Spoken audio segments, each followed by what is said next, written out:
예배 가운데 나오신 우리 모든 성도님들 가운데 하나님의 풍성하신 사랑과 은총이 날마다 함께 하시기를 축복합니다. 4월의 마지막 주일입니다.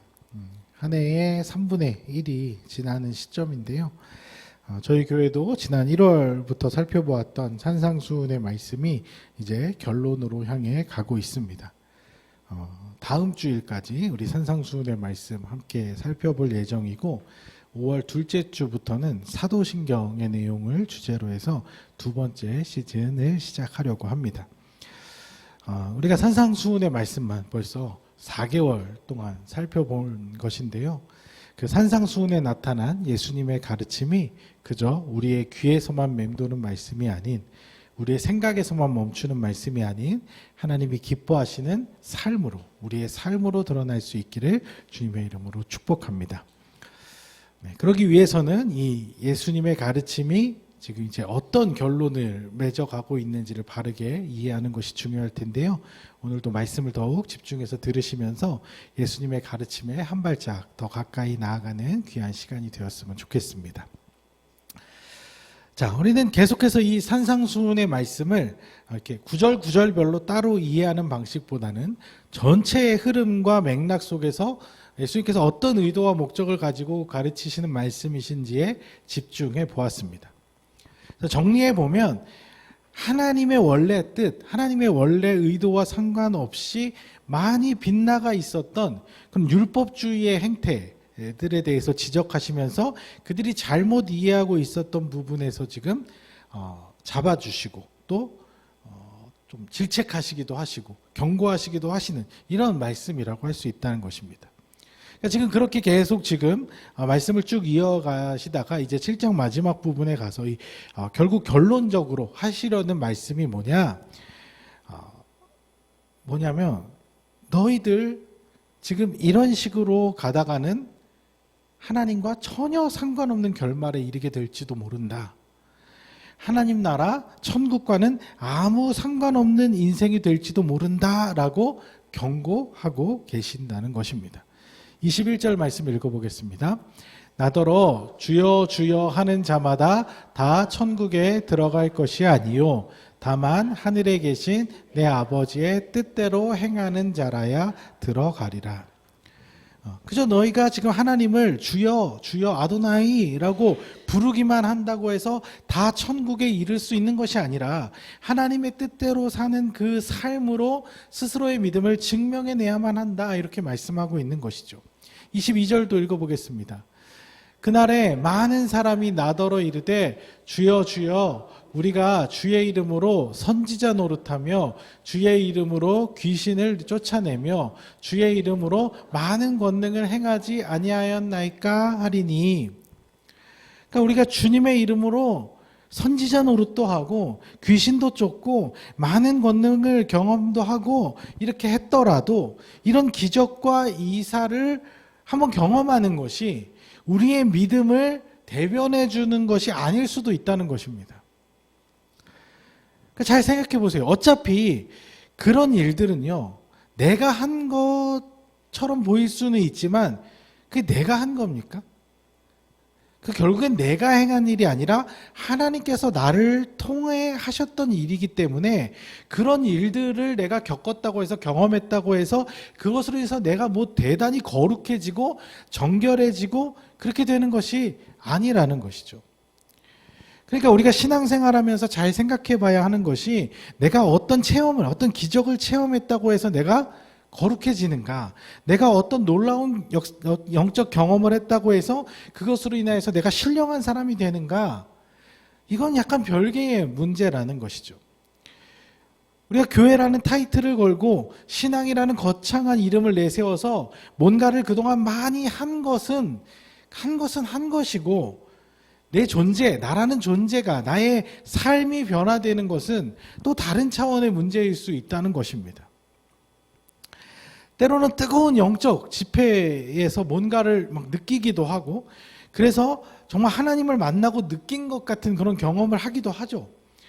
또 우리가 선교 활동이나 어떤 전도 활동을 하면서 우리가 한 그 사역들을 통해서 실제로 어떤 사람들이 복음을 받아들이고 예수님을 영접하는 일을 목도하기도 합니다.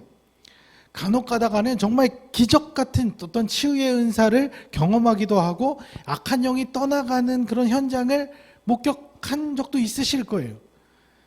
하지만 그런 대단한 경험은 그냥 경험일 뿐이에요. 그 사건이 곧 내 존재가 되는 것은 아니라는 것입니다. 그런 경험을 통해서 하나님이 살아계시다라는 것을 확실하게 느끼고, 하나님 전능하시고 위대하신 분이고, 하나님이 이렇게 사랑이 많으시고, 하나님이 이렇게 정말 대단하신 분이라는 것을 내가 깨닫고 느낌으로써 내가 하나님을 더욱 온전히 의지하고 붙잡고 살아가도록, 그래서 내 삶이 온전히 주님의 뜻에 붙들린, 그렇게 주님의 뜻에 맞춰져 살아가는 삶으로 변화되는 것, 그래서 그 변화된 삶을 지속적으로 이어가는 것, 그것이 우리의 신앙, 우리의 열매가 된다는 것이죠.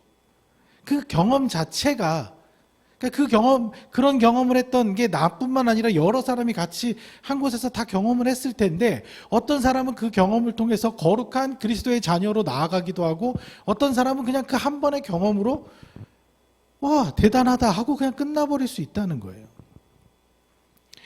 그 변화된 삶이 나타나야 그 귀한 경험이 오롯이 나에게 의미가 있는 것이지, 단순히 그런 경험치를 많이 쌓는다고 해서 그것이 곧 나의 존재를 거룩한 하나님의 자녀로 바꿔주지는 못한다는 것입니다. 그러니까 제일 불쌍한 사람이 누구냐? 그런 많은 신앙적 경험을 했음에도 불구하고 삶의 변화가 나타나지 않는 사람, 그런 사람들이 제일 안타까운 사람들인 거예요. 그들이 지금 교회 안에서 어떤 위치를 차지하고 있는지는 모르겠지만, 그런 많은 오랜 신앙생활을 통해서 많은 것들을 경험했음에도 불구하고 아무런 인격적인 변화가 나타나지 않고 아무런 그 성품의 변화가 나타나지 않는다, 그대로다, 제일 불쌍한 사람이라는 것이죠. 왜요? 그런 사람들은요, 신앙적 도파민에 절여진 사람들이에요. 그래서 웬만한 것 가지고는 이제 감동도 안 돼요. 웬만한 설교를 들어서는 눈이 번쩍 떠지지도 않아요. 웬만한 선교지 가서는요, 그냥 시시하다고 생각을 해요. 왜? 그동안 뭐 이런저런 것들을 다 해봤으니까. 사실 이제 우리가 무슨 일이든 첫 마음, 첫 감동, 첫 설렘이 굉장히 중요하잖아요. 근데 이미 그 처음의 감동이 삶의 변화로 나아가지 못했기 때문에 이제 웬만한 일 가지고는 신앙적 자극이 별로 안 되는 거죠. 그래서 그런 사람들 자극시키려고 또 교회는 막 또 더 막 화려한 일들을 막 벌이려고 해요. 그래도 변하지 않는다면 그게 얼마나 안타까운 모습입니까? 그저 주님의 말씀이 선포되는 그 자리에 그 말씀 하나로 내 삶이 변할 수 있는 것이, 그것이 순수하고 그것이 하나님 기뻐하시는 모습이 아니겠습니까? 그래서 어떤 면에서는 차라리 아직 예수님을 못 만난 사람이 그들보다 더 소망이 있을 수 있어요. 그런 사람은 예수님 만나게 되면은 어떤 변화가 일어날지 모르잖아요. 지금 현재의 상태는 정말 엉망진창일지 몰라도 정말 예수님 제대로 만나고 나면 어떻게 변화될지 모르잖아요. 근데 예수님을 만났다고 하면서도 여전히 세상의 가치를 따라 살아가고 시기, 질투 그런 것에 잡혀 있고 성공과 명예에 집착하고 있고 이기적이고 자기중심적이고 공감 능력 전혀 없고 자기 욕심에만 쩔어 사는 그런 사람이라면 어떡합니까? 답이 없는 거죠. 예수님 만나도 변하지가 않는데 그럼 뭘 어떻게 더 기대하겠습니까? 그런데 그 모습이요, 남의 얘기가 아니라 내 모습일 수도 있다는 것입니다. 우리의 모습일 수도 있다는 거예요. 우리가 예수님의 첫사랑을 경험했을 때부터 정말 그 감동과 그 정말 은혜를 삶으로 나타나는 변화에 우리가 더 신경을 썼어야 하는데, 안타깝게도 우리가 그런 걸 잘 배우지를 못했어요. 그런 거를 잘 몰랐어요. 그래서 여기저기 그냥 은혜롭다는 집회와 행사는 많이 가서 엄청난 것들을 그냥 경험하고 느끼고 다 했는데, 그것이 삶의 변화로 나타난 것은 별로 없는, 아주 없는 것은 아니죠. 아주 없지는 않은데 좀 미미하거나 일시적인 변화에 멈춰버렸을 수 있다는 것이죠. 여러분들, 우리가 예수님을 주여라고 부른다는 것은 가벼운 것이 아닙니다. 여러분들, 우리가 하나님을 아버지라고 부를 수 있는 것은 그 안에 실로 엄청난 의미를 담고 있는 것입니다. 하나님을 전혀 알지 못하던 혼란과 방황의 삶 속에서 빛이신 하나님을 우리가 느끼면서 아빠, 내 아버지, 나를 사랑하시는 분, 그 처음 불렀던 그 설렘과 감동, 사실 이것은요 아무나 느낄 수 있는 것이 아닙니다. 나를 위해 생명을 버리신 예수님의 그 사랑을 우리가 처음 깨닫게 되면서 나의 이름을 부르시며 오늘 우리가 찬양했던 것처럼 우리를 사랑한다고 말하시는 그 예수님의 음성을 들을 때 나도 모르게 눈물이 쏟아지며 내 모든 마음의 짐과 아픔, 상처들이 회복되는 그 경험, 결코 아무나 할 수 있는 것이 아니죠. 우리가 주여라고 부를 수 있는 것이 얼마나 귀하고 아름답고 행복한 고백인지 모릅니다. 그런데 이제 그 마음이 다 식어지고 식상해져서 우리가 주님, 주님, 주여 부르기는 부르는데 별로 큰 마음의 의미를 담지 못하고 아무런 감동도 없이 습관적으로 부르고 있다면 그 모습이 어쩌면 지금 예수님이 질책하고 계시는 무뎌져 버릴 대로 무뎌져 버린 바리새인들과 같은 모습은 아닌지 우리가 우리 스스로를 돌아볼 수 있어야 한다는 것입니다. 23절 말씀 함께 읽겠습니다.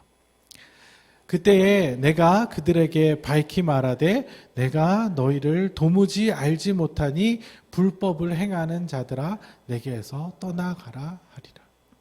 주여 주여. 하나님 이름은 부르는데 하나님이 가장 싫어하시는 그 불법을 행하는 삶을 살고 있는 그 모습. 사랑하는 성도님들, 여러분들 주님, 주여 부르시죠. 여러분들 부르실 때 그 의미가 무엇입니까? 여러분들 그 의미가 너무너무 옅어지고 그 의미가 사라져가는 순간 우리는 하나님과 별 상관없는 사람이 되어버릴 수 있다는 것을 기억하시고 날마다 내가 지금 어떤 의미로 주님을 내가 어떻게 생각하고 있고 어떤 관계를 맺고 있고 어떤 의미로 주님을 부르고 있는지 날마다 우리의 신앙을 점검해 보실 수 있는 우리 성도님들 되시기를 주님의 이름으로 축복합니다. 그러니까 예수님께서 우리에게 원하시는 것은요, 우리가 단순히 하나님의 호칭을 주라고 부르는 것이 아니라 그렇게 부르는 대로 주인님, 주님이라고 부르는 그 단어대로 하나님의 뜻을 추구하고 하나님을 내 주인처럼 모시면서 그 뜻대로 살아가는 것을 원하시는 것입니다. 이전까지는 내가 하나님을 모를 때는 내가 내 삶의 주인이 되어서 내 멋대로 살았던 삶을 점차 하나님 중심의 삶으로 변화시켜 나가는 것, 그 삶의 변화를 지금 예수님께서는 뭐라고 표현하셨냐면 열매, 아름다운 열매라고 표현하고 계십니다. 17절도 읽어보겠습니다. 이와 같이 좋은 나무마다 아름다운 열매를 맺고 못된 나무가 나쁜 열매를 맺나니. 여러분, 하나님은 좋으신 분이잖아요. 그러니까 우리가 좋은 열매를 맺는 게 맞아요. 하나님, 그 좋으신 하나님에 대해서 우리가 진실함을 추구하며 나아갈 때 그 합당한 좋은 열매, 아름다운 열매가 자연스럽게 맺어진다는 것이죠. 그런데 왜 나쁜 열매가 맺힐 수 있다고 예수님 경고하시는 것일까요? 예수님께서는 이 산상수훈 말씀을 지금 누구를 향해서 하고 있다고 했어요? 하나님의 말씀을 지금 왜곡하고 있는 종교 지도자들을 향해서 하시는 말씀이잖아요. 그러니까 예수님께서는 지금 못된 열매를 맺게 만드는 못된 나무 뿌리가 되고 있는 지금 종교 지도자들을 들으라고 이 얘기를 하고 계시는 거예요. 그런데 사실 아름다운 열매가 될지 못된 열매가 될지는 그냥 나무의 모습만 봐서는 알 수가 없습니다. 나무 자체로만 봤을 때는 뭐 다 아름다운 열매가 맺어질 것 같이 보여요. 그런데 지금 보이는 이 나무, 꽤 그럴듯해 보이는 이 나무, 이 그럴싸한 가지, 이런 것으로 둔갑해서 나쁜 열매, 거짓 열매, 가짜 열매를 맺게 만드는 사람들이 있는데 그들이 종교 지도자들이고 그들의 존재를 따르지 말라고, 그들을 조심하라고 지금 경고하고 있는 것입니다. 지금 5장, 6장, 7장 가면서 예수님의 발언 수위가 점점 더 세지고 있는데 15절 말씀 뭐라고 말씀하신지 읽어봅시다. 거짓 선지자들을 삼가라. 양의 옷을 입고 너희에게 나아오나 속에는 노략질하는 일이라. 네, 지금 종교 지도자들 그 앞에 있는데 예수님 굉장히 테토남이세요. 네, 그냥 빠꾸 없이 그냥 바로 거짓 선지자들을 삼가래요. 거짓 선지자들이 누군지는 모르겠는데 거짓 선지자들을 삼가래요. 아마 듣고 있었던 종교 지도자들은 굉장히 얼굴이 화끈거리면서 화가 났을 거예요. 예수님은 지금 이 종교 지도자들 향해서 대놓고 거짓 선지자라고, 구약 시대에 우리가 에스겔에서 읽고 있는 것처럼 구약 시대에 이 정말 고난받으면서 힘들게 진리를 선포하는 그런 선지자들이 아닌 왕의 권력에 붙어가지고 기득권 세력에 붙어가지고 자기 이익만 누리려고 그냥 좋은 소리, 그럴듯한 소리만 내뱉는 그 거짓 선지자들이라고, 너네들 다 하나님과 상관없는 거짓 선지자들이야 라고 말하고 있는 거예요. 그러니까 예수님 보시기에는 이 무리들이 이 종교 지도자들을 따라가면, 그들이 하라는 대로 하면 결과는 뻔히 보이는 거죠.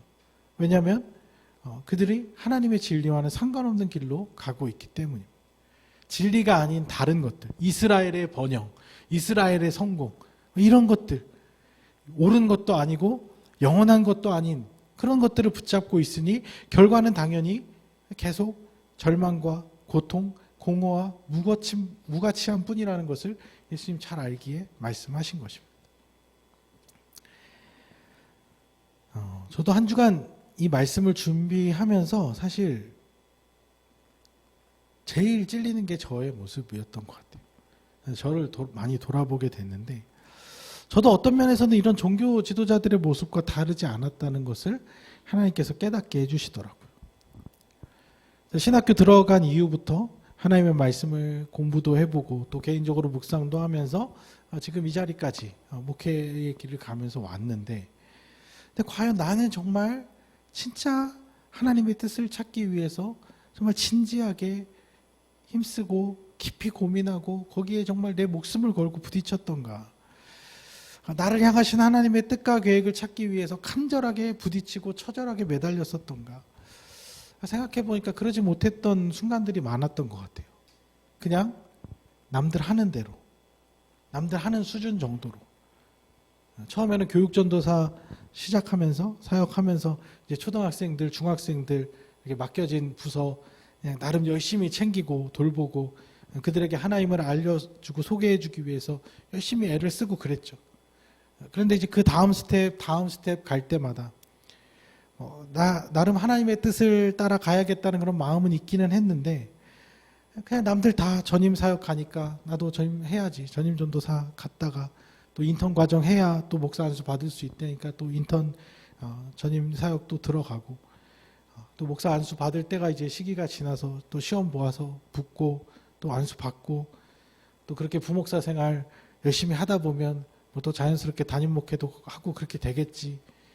이런 아니라는 생각만으로 그냥 눈앞에 주어진 사역들만 열심히 해보자.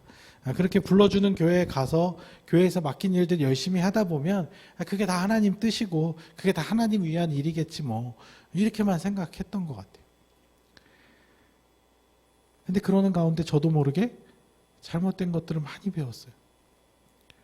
맡겨진 영혼들을 정말 진심으로 사랑하고 하나님의 마음으로 돌보기보다는 그 사람 관리하고 체크하고 그냥 어떻게든 그냥 교회에 붙어 있게끔만 붙잡아 두고, 그러면 다 그게 뭐 하나님께 다 좋은 거고 교회를 위해서 다 좋은 게 좋은 거 아닌가.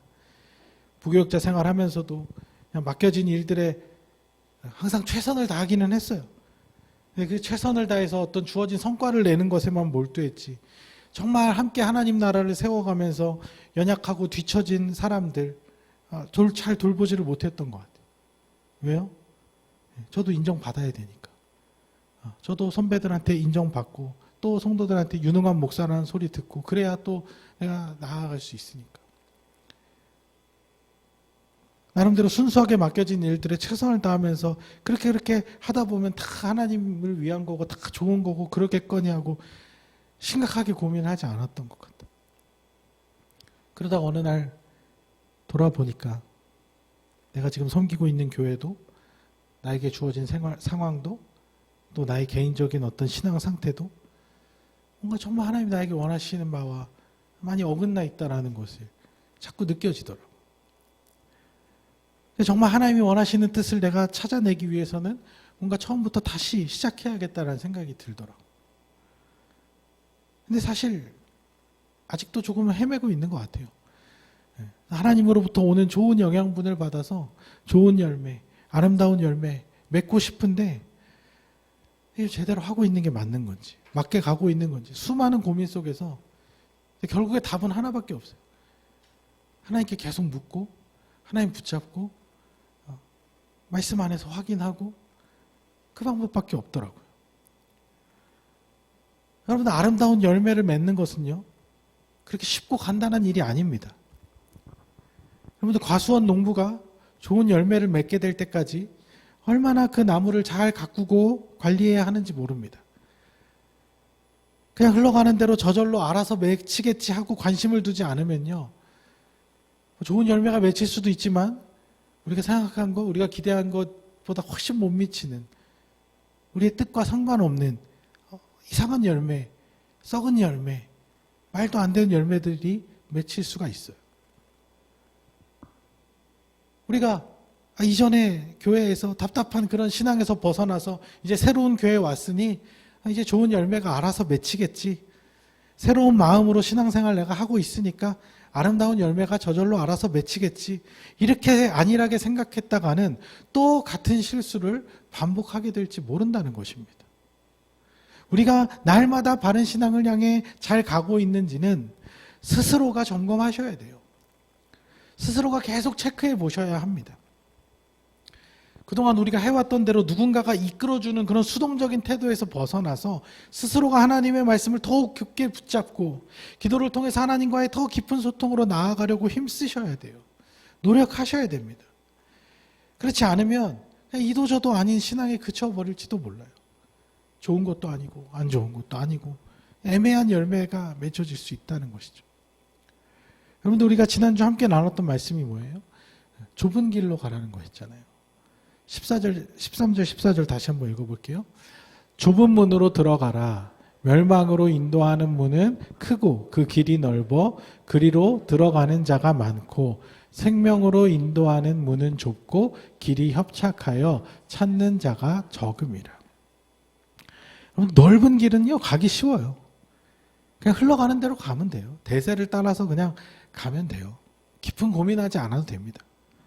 남들 가는 대로 그냥 휩쓸려서 가도 돼요. 예수님은요 우리에게 그렇게 대세를 따라 남들 가는 그런 쉽고 빠른 길, 넓고 편한 길로 갈 것이 아니라 남들이 가지 않는 협착한 길, 좁은 길로 가라고 말씀하셔요. 왜요? 넓은 길에는요 거짓 선지자들이 너무 많아요. 우리 가끔 이렇게 사람 많은 데 가다 보면 우르르 사람들이 막 이렇게 가면 저기 뭐 있나 보다 하고 이렇게 가잖아요. 내가 원래 의도한 것과 상관없이 엉뚱한 길로 가게 되는 거예요. 이게 좋다, 이게 좋다. 결국에 다 그런 데 따라가 보면 다 결국엔 장사 속이에요. 다 우리 지갑 털어가려고 여기저기서 그냥 다 부르는 거죠. 우리를 잘못 이끄는 사람들이 넓은 길엔 너무 많아요. 그럴듯해 보이는데 어떤 열매를 맺을지 알 수 없는 별의별 사람들이 많아요. 하지만 좁은 길은요 그렇게 가는 게 아니에요. 좁은 길은요 얼마나 좁냐면 둘이도 못 가요.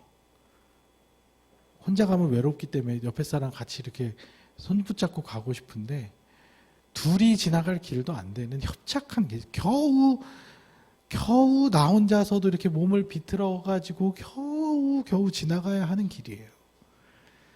때론 이게 길이 맞나? 여기 더 가면 길이 안 나올 것 같은데 싶을 정도로 좁은 길이에요. 근데 그 길을 예수님이 먼저 가셨거든요. 그 좁은 길을 우리가 뒤따라 가는 겁니다. 왜요? 그 길을 따라가야만 좋은 열매, 아름다운 열매가 맺힐 수 있기 때문에 그렇습니다. 사실 우리는 예수님이라는 좋은 나무에 계속 붙어 있기만 하면 됩니다.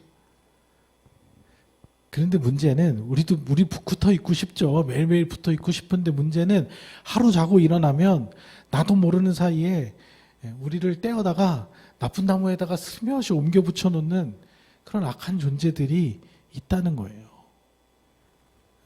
그래서 뭘 해야 되냐? 우리가 뭘 해야 되냐면요. 다른 건 없고 그다지 어려운 건 없는데 매일 아침마다 점검하셔요. 내가 지금 예수님께 잘 붙어 있는가? 하나님께 잘 붙어 있는가? 하나님의 말씀에 기초해서 바르게 믿고 있는가? 나에게 하나님의 선하신 성품들이 지금 나타나고 있는가? 변화들이 나타나고 있는가?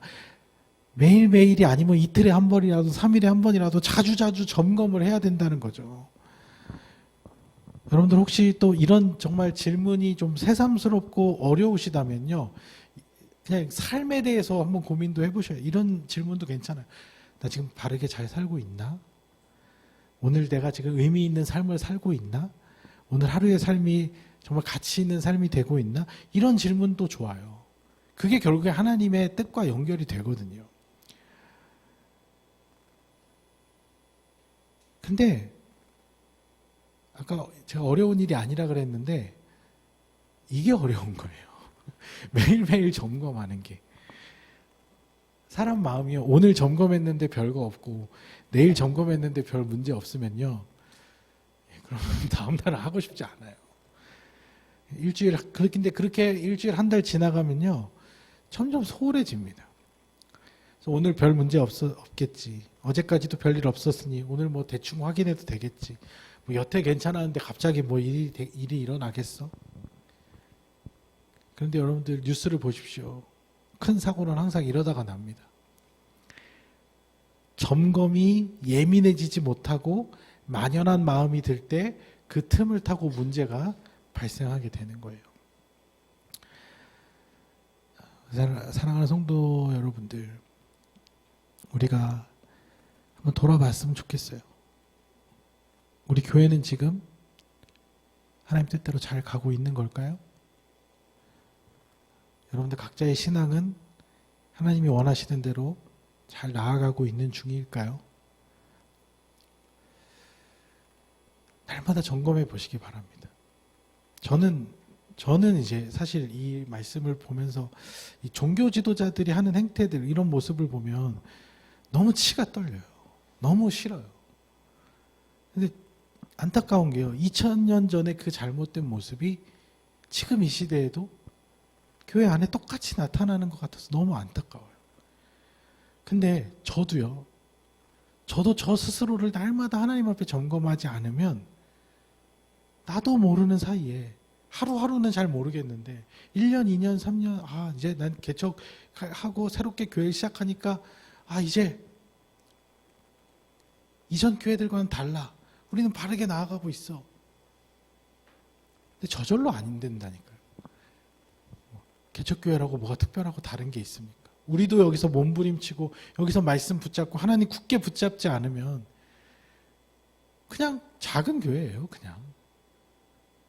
그냥 영향력 없는 작은 교회로 남아버릴 수 있어요. 저도 그냥 똑같은 제가 뭐 특별하려고 뭐가 다릅니까? 저도 똑같은 그냥 목사로 되어버릴 수 있는 거예요. 점검하지 않으면, 돌보지 않으면. 우리 성도님들도 우리 신앙생활에 있어서 조금 더 예민한 텐션을 가지셨으면 좋겠어요. 지금 당장 삶에 아무런 문제가 없으니 내 신앙도 알아서 잘 가고 있는 거겠지. 이런 아니란 생각보다는 말씀 앞에서 날마다 스스로를 점검하면서 하나님으로부터 오는 좋은 영향력을 많이 받아서 좋은 열매, 아름다운 열매를 맺어가시는 우리 성도님들 되시기를 주님의 이름으로 축복합니다.